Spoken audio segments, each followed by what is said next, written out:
first dates. Rarely do I ever have a second date. But I spoke to you all last year, and you asked me to come back again. And so I'm pretty excited. This is the second date. So thanks very much. So last year, we went around the world and we looked at some hot spots. We looked at some of the causes for some of these things. And I got to tell you, unfortunately, it's been a bad year. Not a whole lot has happened in any of those places that's been positive. In fact, it's gotten more complex than it was even last year when we looked at it. There are more people now who are taking sides. There are more destruction going on, and the tension is just rising at an incredible level. And to me, that's both outside of the United States and inside. You know, I mean, all you gotta do is watch the television, and we are Americans calling Americans terrible names. And the way that we treat people is terrible. My mom would have locked me in my room without television and dinner, you know, if I talked to some of the people the way we do nowadays on television. We are Americans, by God. Why don't we have respect for each other? You know, one of the things I talked about last year is I said that everybody in the world started in Africa. We did. Between 2 and 6 million years ago, the origin of man was in Africa. And then what happened is they just slowly migrated. They walked. There was no public transportation. 2 million years ago, they walked, you know, and they went all over the world. The world was very different. It was structured very differently. But we're all from the same place. We're all people, you know. And even here in the United States, things are so different. We think that the world started 300 years ago. Well, that's not true. 1607 did not start the world. Between 12 and 15,000 years ago, people had already settled North America. It's just really interesting, but where we've come is just very, very frustrating. But what Dennis wanted to talk on tonight was the Israeli-Hamas issue, and just kind of how we got to where we are. And I'm not going to say what we can do about it, because once I tell you where we are, you'll be able to draw your own conclusions. But how quickly we forget. Just 6 weeks ago, we were still looking at all of the daily destruction reports in the Ukraine. Totally senseless destruction, but that was easy to understand. So President Putin views the dismantling of the Soviet Union as the worst tragedy of the 20th century. Now, can you imagine that? With all the things that happened in the 20th century, to include World War I and World War II, to him, the worst disaster was the dismantling of the Soviet Union. And so in his mind, the only thing he can do, he wants to rebuild it. The Ukraine was not a friend of ours. They were part of Russian territory. They were part of the Soviet Union. In fact, the former president was a close ally of Putin's. But then they've gone through the sea change. Everybody else has. And they say, this stuff that the Westerners have, that's a pretty decent thing, where people can kind of live free and elect their own leaders and all that. And Putin doesn't like that. So he wants to crush that. And but anyway, so, and you can tell because he wants the land back, but he's willing to completely destroy it and its people in order to get that land back. That makes no sense whatsoever, unless you just are obsessed with this thing. And unfortunately, that's the stuff that makes things really dangerous. So historically, and wars have gone on forever, but historically wars have been fought over territory. They've been fought over resources. Somebody has oil, we need oil. Somebody's got this certain kind of food and they need it, whatever. They've been fought over ideology, but in my opinion, the worst cause is this cause of religion. And religion against an enemy who is so committed that the only way that they will see victory is when every one of the last of their opponent is dead. That's it. And that is truly a fight to the death war, and that's a real problem. And so I'm going to talk on the Israeli-Hamas issue tonight. But one thing, I'm going to set my timer for 15 minutes. I hope that's okay. And the reason I say is because what I'm about to go through is really it's probably a 2-semester college course. That's how complicated this thing is. So by starting the timer, at least it'll beep and it'll tell me when it's time to wrap up. Because we could keep going on and on, but I want to at least give you an idea for how we got to where we are. In 2011, I was in Bosnia, and we were discussing with other officers the conflict that was in the region. And And the senior officer who was there was an Air Force 3-star, Joseph Ashton, and a super smart guy. And it's very intimidating to be not the smartest guy in the room. I mean, I was always like the dumbest guy in the room with all these super brainiacs, right? But he was a super smart guy.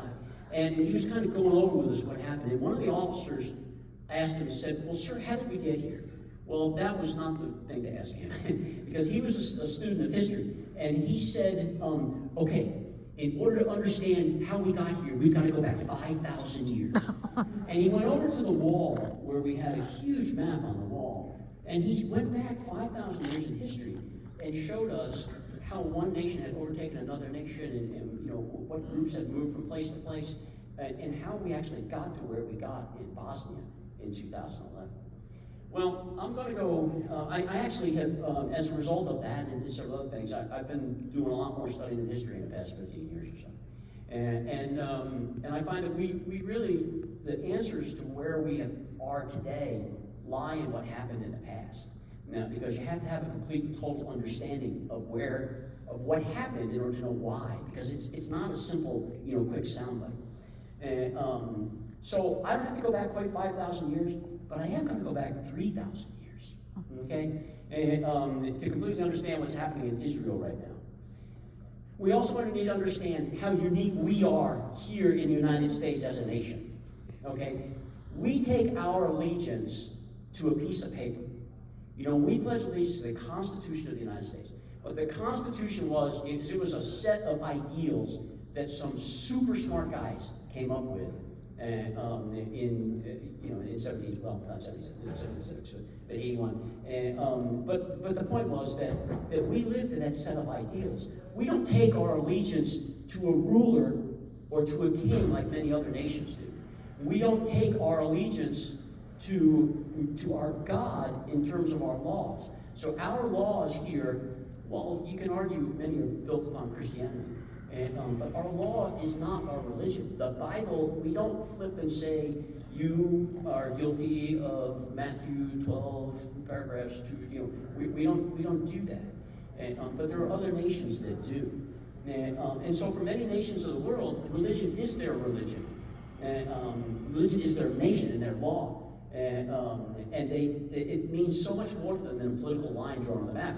And that's why it's so hard a lot of times to understand this, and so hard to say, well, did you win? Did you win what? Because we're fighting over an ideology, we're not fighting over a line somewhere. So let's take a look first at the Jewish people, okay? It's not really adequate to call the Jewish people a religion. I mean, they're much more than that. They are really a community of believers. I mean, they're shaped by a very long history. And the ancient land of Israel, their traditions and their laws and their sociology.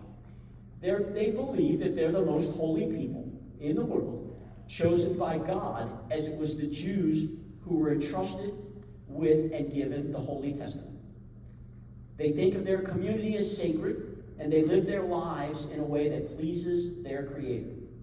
The most orthodox among them are considered to be the messenger and the light of the Word.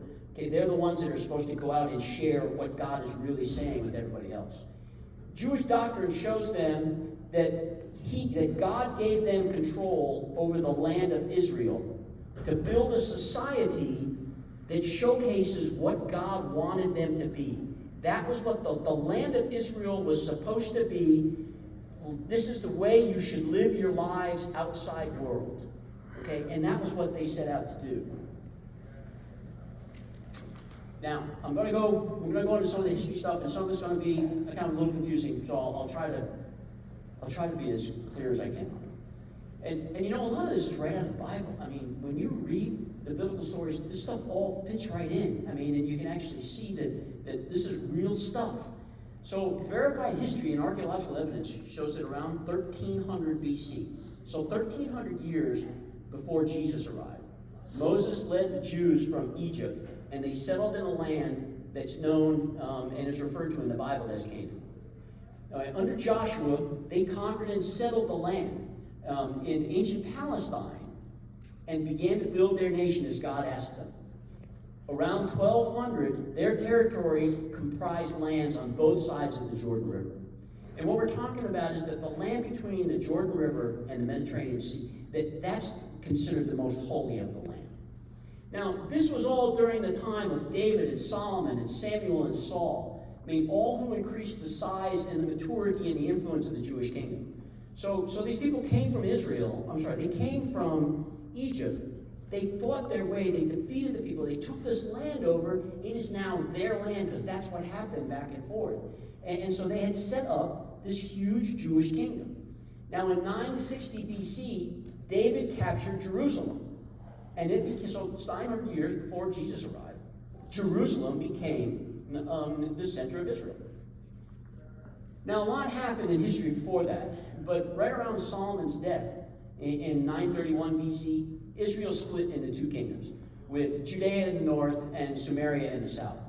Both were completely controlled by the Hebrew people, but they were under separate leadership. And after several centuries of independence, so I mean, they were their own nations for several hundred years, okay? Both of the states were overtaken by more powerful neighbors.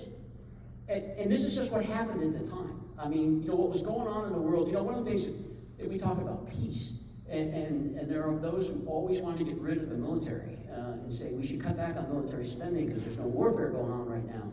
But what they don't understand is that peace is a very rare anomaly that throughout history is just the time period from one conflict to the next. Now look, I don't like that at all, but it just is. And for whatever is going on in human nature, we just want to fight with each other. And we want to fight with each other over sometimes what are viewed as little petty differences. But first Samaria fell around 800 BC, and then their people fled. I mean, they went to whatever safe zones would take them at the time. And the kingdom of Judea was able to stay around for another couple hundred years, when in 600 BC they were overrun by the Babylonian army under Nebuchadnezzar. Now in 536, Jerusalem fell and was destroyed. So for the first time now, in hundreds of years, the Jewish people were without a home in Palestine. So, they took the land of Canaan and Palestine, and it was theirs for hundreds of years. And over the next several hundred years, so they slowly returned. I mean, so what happened is, while they took them over, little by little they would come back, and they'd form their own little groups, and nobody really seemed to care. They all lived together well. And what they would do is they would start to rebuild, and then somebody else would conquer and they'd be driven out again. And this happened over and over again. But after warring in several battles, now, and this is interesting because it's getting to be closer to the time of Christ. So now, in 164 BC, the Jews regained control of Jerusalem. They purified the temple in what is celebrated today as the Festival of Lights, or Hanukkah. So that was 160 years before Jesus arrived. But then the Romans entered Palestine in 63 BC, 63 years before Jesus, and it became their territory. And basically this ended ancient Israel.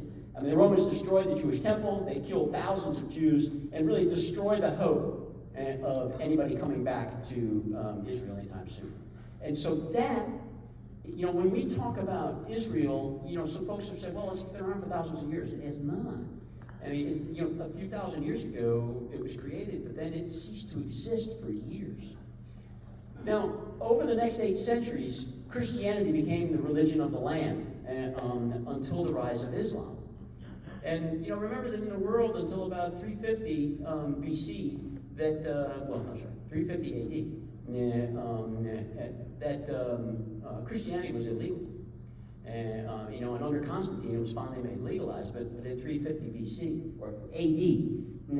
Now look, this is the Reader's Digest condensed version. I mean, a lot happened at that time, but the point was that Egypt to Canaan, they overthrew the place, they then took over Jerusalem, they had a home, they were there for lots and lots of years, thrown out, came back, thrown out, came back, and then the Romans came in and squashed them, just right around the time Jesus was born.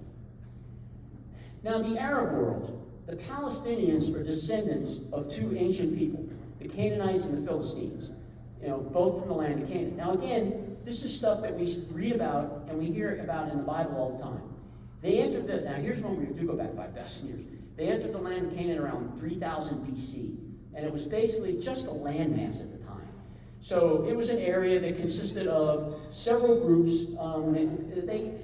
They would typically group with similar genealogy and separate in their descendants and all, but they weren't like large nations. They were just these small clusters of the independent entities. They each had their own rulers, and the rulers had both religious, because things were primarily religion back then, and the political duties in order to run the area. And Jerusalem was ruled by those folks, the Canaanites, if you will, until it fell when the Jews came over from Egypt, as we discussed, around 1000 BC. Now, both the Canaanites and the Philistines, they were pagans. All right, I mean, they just didn't have a religion. Many eventually converted to Judaism after Jerusalem fell. Many others then became Christians. And then, around the time of Muhammad, they actually converted to Islam. And it's important to remember, particularly what's going on in Israel right now, that the newest religion on the block is Islam. And it was really in 610 AD when Muhammad actually went to Mecca and received the Islamic revelations. That really was the start of the religion. Now, the term Arabs, you hear it talked about a lot. It just describes the people of the region, which stretches from Iran on the east to Morocco on the west. That conflict, or the area, had just known conflict for thousands and thousands of years. And many of the groups of inhabitants and tribes then rose up against the Romans and Christianity. The Arab territory had been part of the Romans and then the Byzantine Empire, and they spoke Aramaic. But the rise of Islam changed everything. And we don't have time to study Islam tonight, but what Muhammad did was he made it very easy for them to accept people into their religion. It permitted a male-dominated society, and there were several transgressions that people did that were considered sins and were just not even allowed under Christianity. And so Muhammad welcomed those people into his group. And so this language was religion was a religion of acceptance of everybody. And so it grew and it spread. And this was 1,400 years ago. So I mean, this is still a pretty long time ago. But since that time, the Jews and the Arabs kind of lived together. And as they spread, the religion spread. Jews, everybody, as we talked about migration of people, just from Africa all around the world, same thing happened there. I mean, the people they moved all over. Actually, a lot stayed in the Middle East, and a bunch of them moved up into Europe. And that's what led to religious persecution and all the stuff prior to World War II, where they were driven out of Russia, they were driven out of France, driven out of Germany. But Arab people are not a race. I mean, they're a group of people from the same geography. So, we talk about Arabs, they're not, I mean, it's just people who happen to live in the area. And probably the most important thing to realize is there are people who say, they've been fighting for thousands of years, the Arabs and the Israelis, the Arabs and Jews. They have not. They weren't even in existence back then. The problem that we have, this is a 20th century problem. And the rise of Islam caused this, but this is a 20th century problem. Okay? And now look, the entire world was in disarray around the time of World War I. Nations were developing and maturing. Political movements were growing. Longtime dynasties that controlled much of the world had been replaced by the beginnings of nations as we know them. So the French, the Ottoman Empire, the British, they controlled large parts of the world. And then World War I happened. And around this time now still, we have the Jews who they keep moving back towards Jerusalem and the Holy Land there because that's where they first went. That's where God told them to build the land of Israel. And so they started migrating back there. And there was the big Zionist movement, which was the reestablishment of the old Israeli homeland.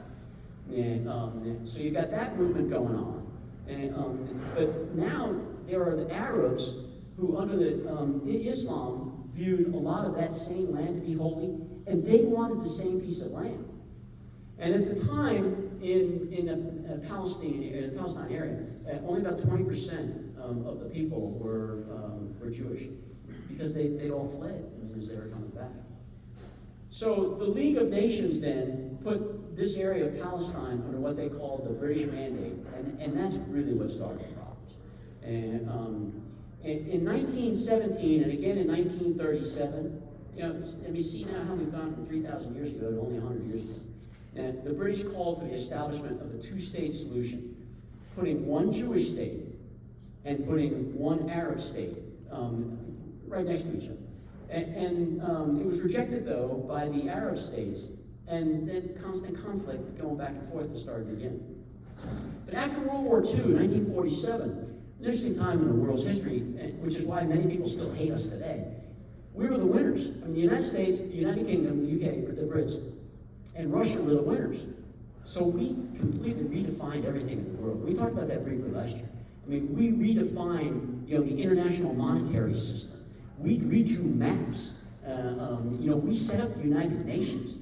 We pretty much were able to do whatever we wanted because we were the ones that had won.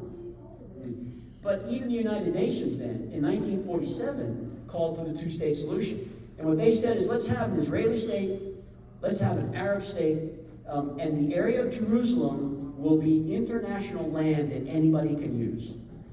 But once again, it was rejected by the Arabs. The Israelis were okay with it, but the Arabs were not. So, this was in 1947. On May 12, 1948, Israel declared independence.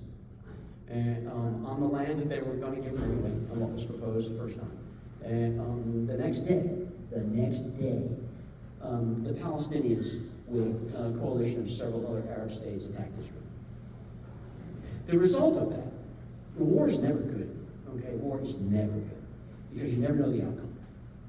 The result of it was that the Israelis won, but they ended up taking more territory than they were originally going to be given to begin with. So they had this amount of land.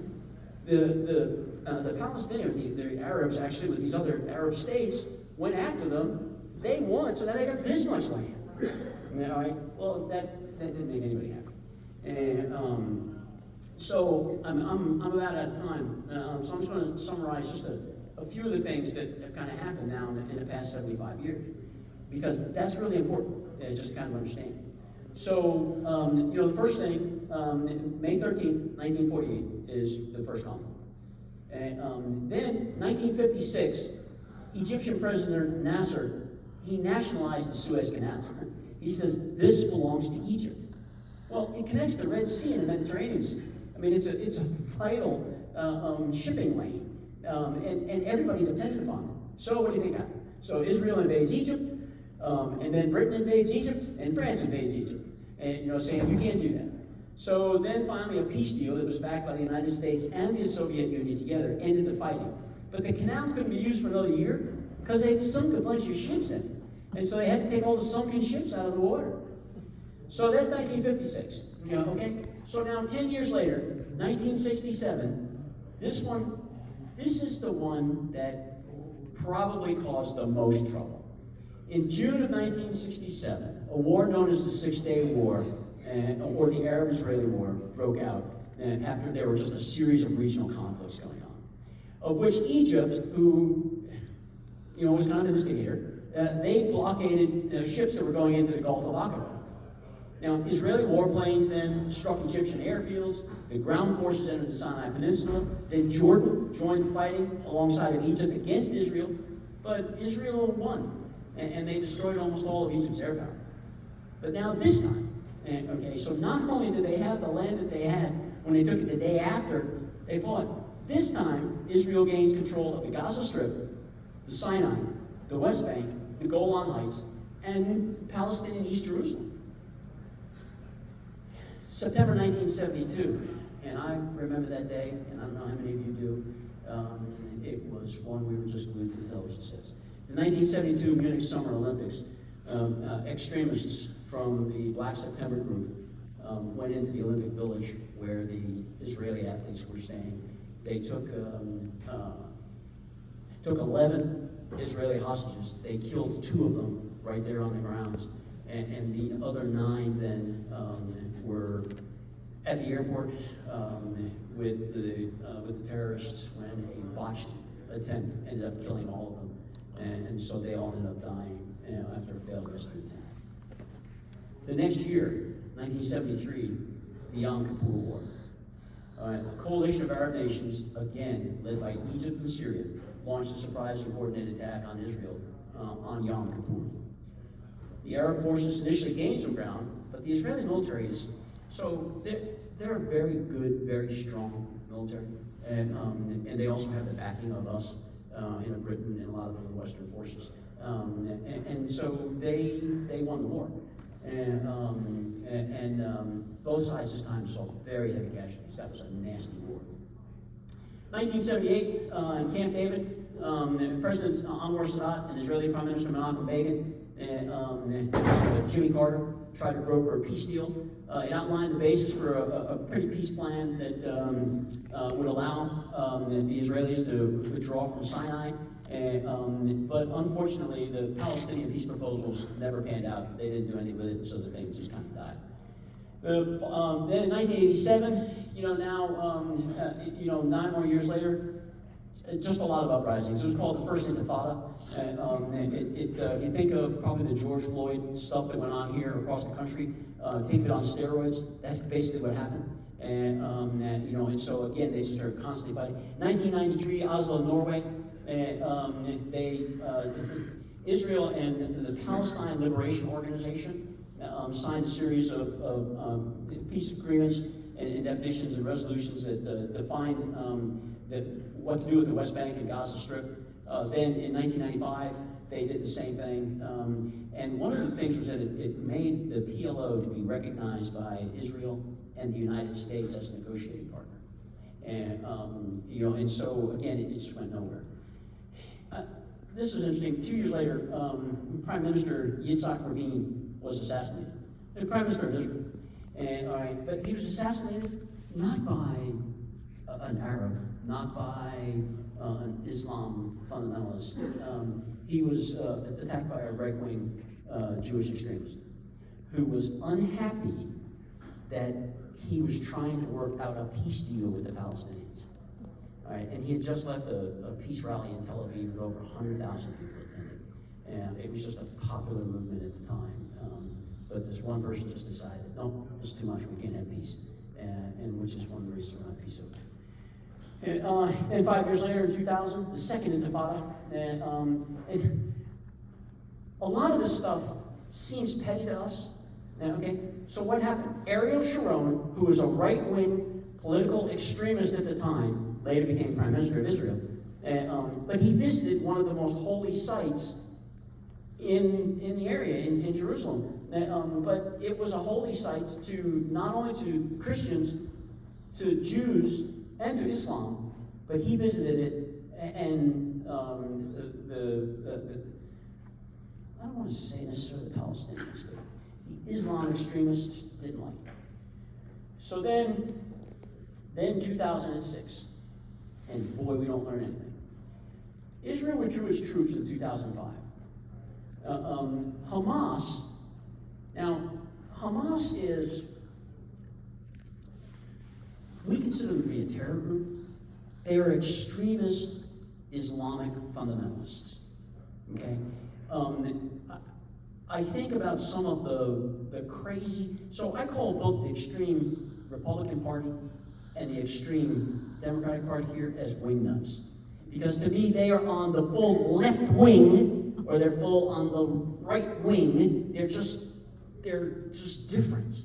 And the people in the middle are the ones that have to suffer with all the crap going on either side. Hamas is kind of the same way. And so Hamas, though, they actually won elections. Whether they were fair elections or not is for nobody. But anyway, they won elections, and they became the ruling political party in the Palestinian Authority. And the Fatah party, which is the other party, they control the West Bank, and they're more moderates. But basically now, in 2006, they were fighting against themselves as to how they should proceed to get their own state. And we in the West never recognized Hamas, and we still don't recognize Hamas right now. We recognize them as a terror group. We don't recognize them as the former government, and which is part of the problem. But what bothers me is how extreme the two parties are over there.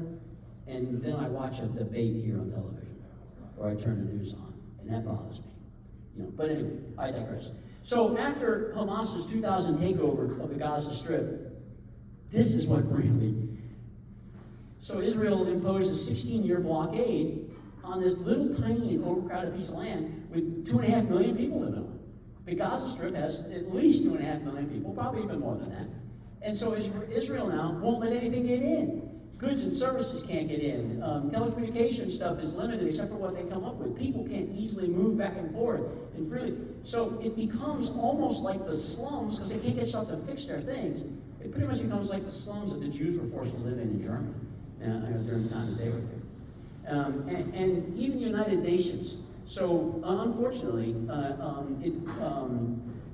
lot of the Gazans live in refugee camps. So if you heard on the news like last week, they said a Gazan refugee camp was hit with. That's because that's where a lot of the people live.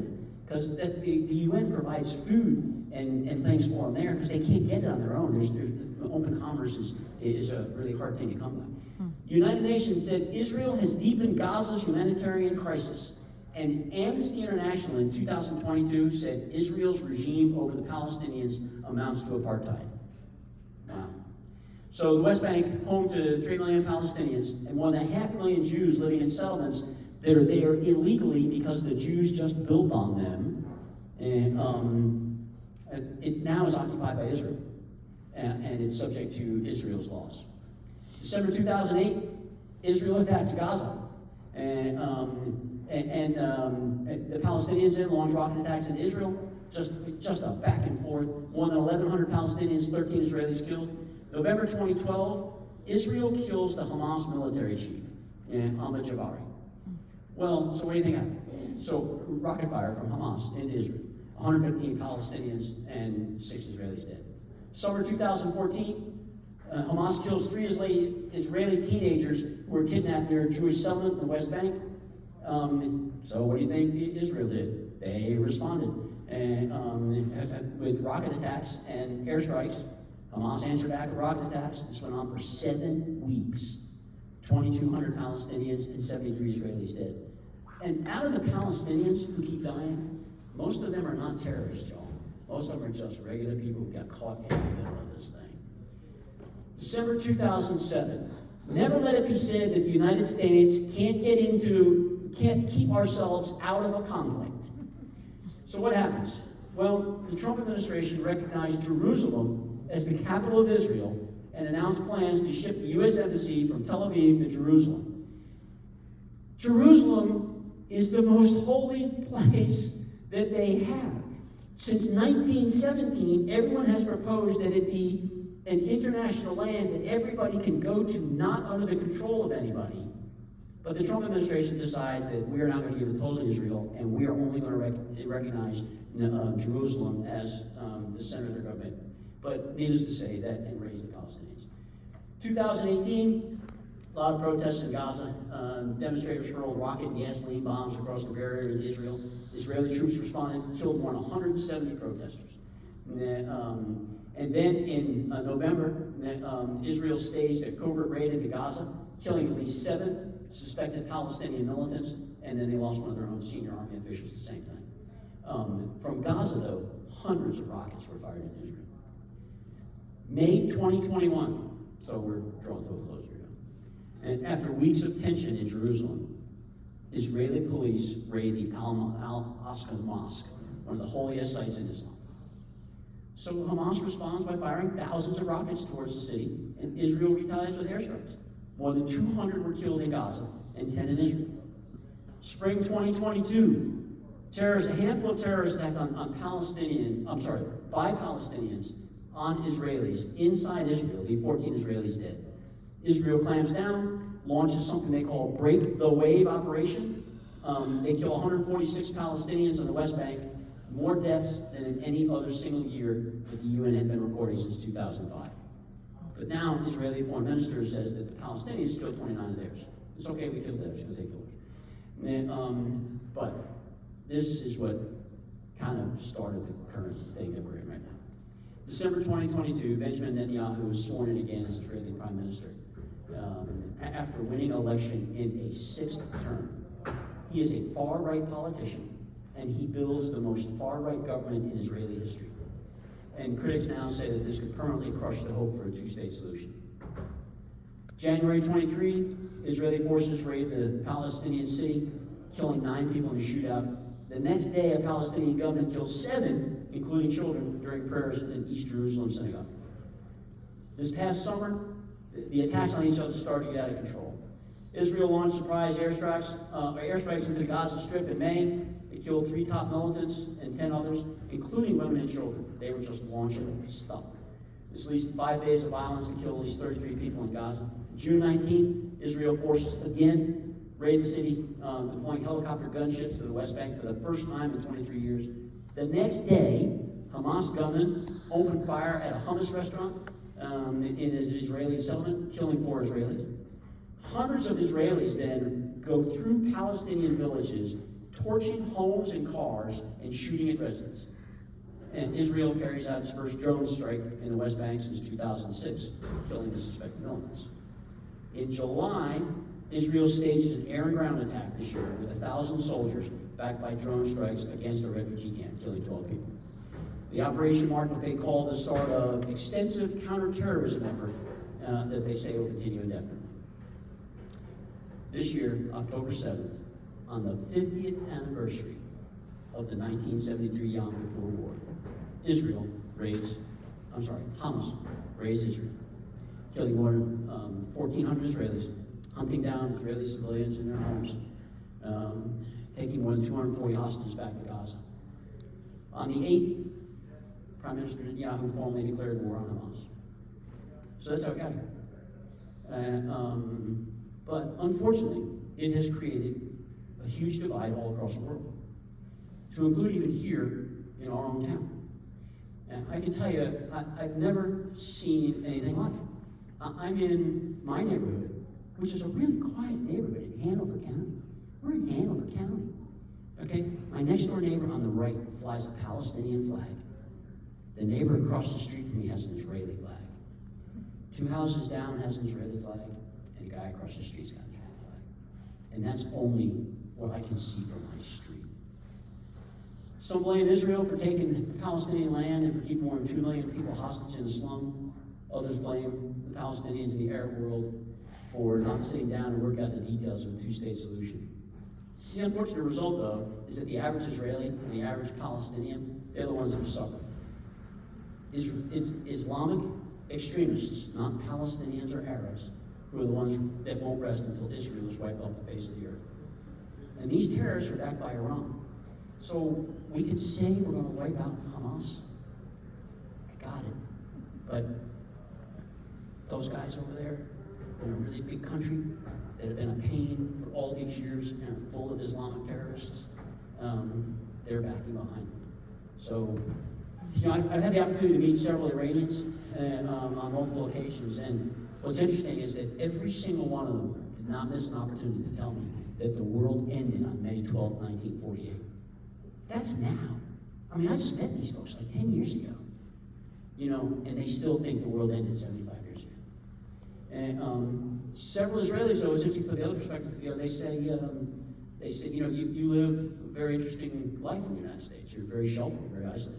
They said, right here from our homes, we can see 6 neighbors who want us dead every day.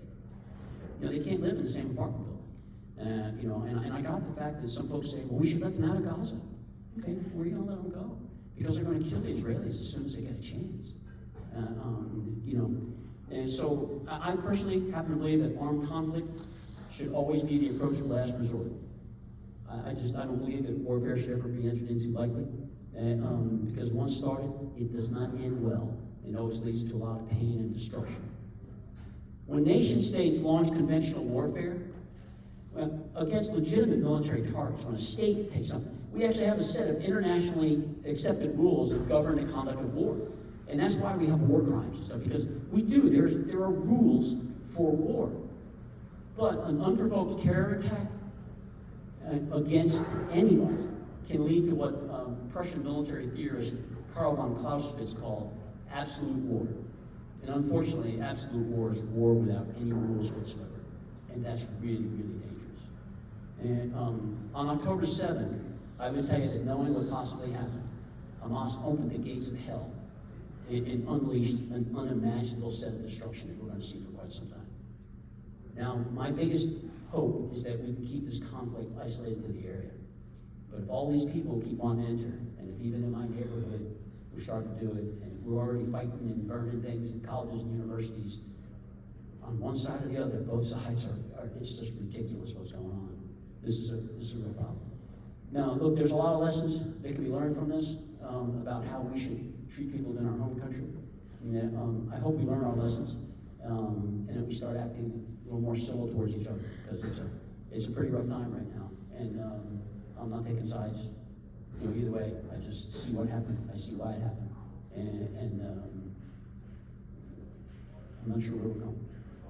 But thanks for your time. Sorry I took up as much as I did, but that's kind of how we got here today. Thanks.